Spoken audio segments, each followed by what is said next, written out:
cosmic quest has led me to question time. Not the clock, no. But that strange feeling of eternity that sometimes appears inside a moment, and what happens when you stay in it. In the Mayan territories of Mexico, the night falls over ancient worlds. Before the clock and numbers, before history was even written, there was the night sky, and those who knew how to read it and how to travel in it. In the reflection of the stars, in the silence of the water, the Maya people did not invent time.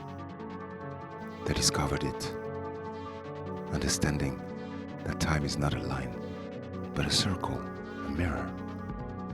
The Maya saw in the Milky Way a celestial river, the path of souls.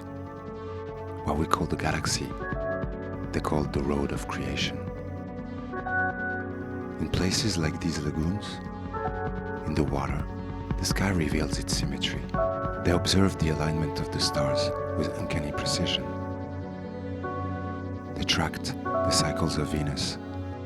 They celebrated equinoxes and they predicted eclipses.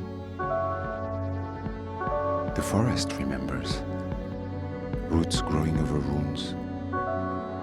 Civilizations are only moments in a much larger rhythm. Here the Maya built in stone what they saw in the sky. Cities aligned with the cosmos. This is not architecture, this is time made visible. Seeds decay and trees rise, ruins disappear and return again. Empires rise and empires fall. The Maya did not separate nature from time. Actually, the cycles of nature were their first calendar.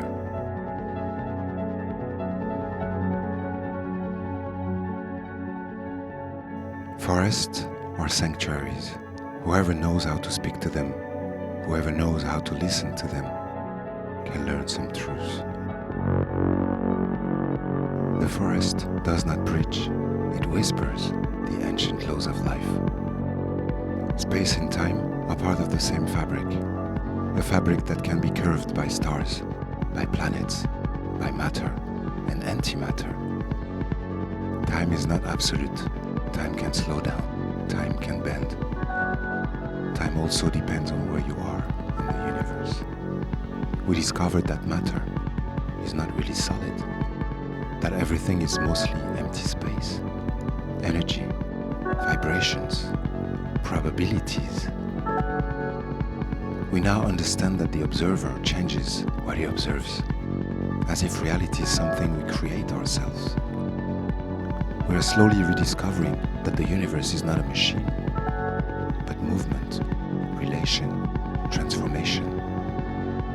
For the Maya, time is a cycle, like the sun that dies every night and is reborn every morning, like the forest that dies in the dry season and returns with the rain.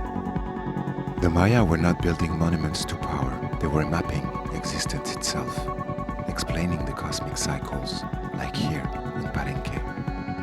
Palenque reveals the story of King Kinish Rana Pakal, also known as the time traveler. When his tomb was discovered inside the Temple of the Inscriptions, archaeologists found a man buried inside a stone machine of symbols. Supposed to be over 80 years old, his bones were those of a 40-year-old man. On the lid of his sarcophagus, Pakal is not lying down like a dead man. He's in movement. He's in between worlds. Below him, the underworld, Xibalba. Above him, the sky. Around him, the cosmos. Some say the stone shows the world tree. Some say it shows the journey to the underworld.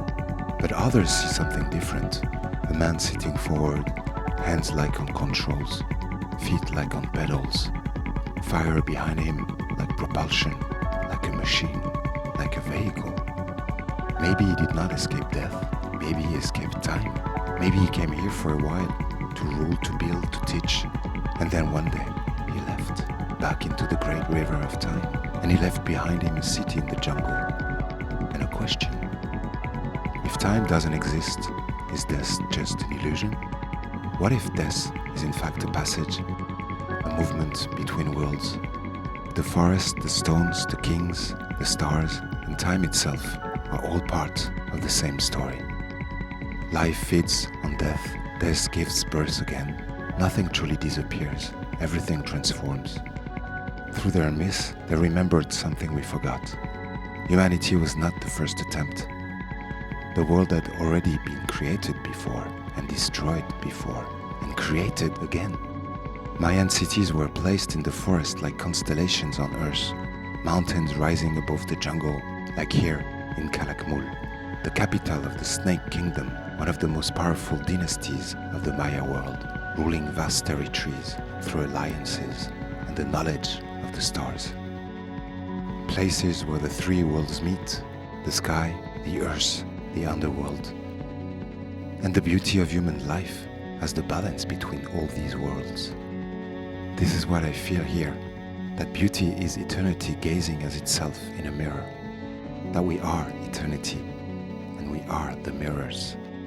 We don't have to escape time, just strive to move with it, to feel it, to live inside it. Time is not something that passes, time is something that returns again and again and again through us.